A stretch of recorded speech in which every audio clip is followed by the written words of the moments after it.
আসসালামু আলাইকুম রহমতুল্লাহি বারাকাতু।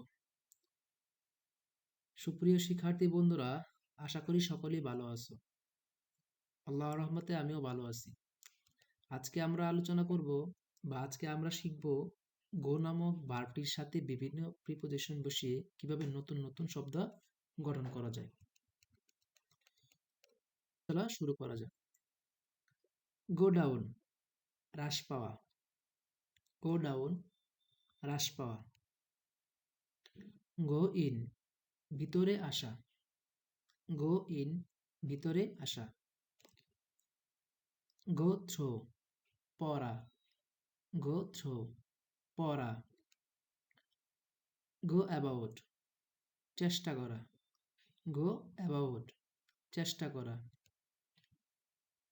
গো অ্যাক্রস, সঠিকভাবে কাজ শেষ করা।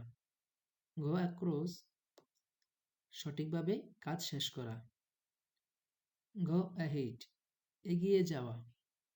গো অ্যাহেড, এগিয়ে যাওয়া।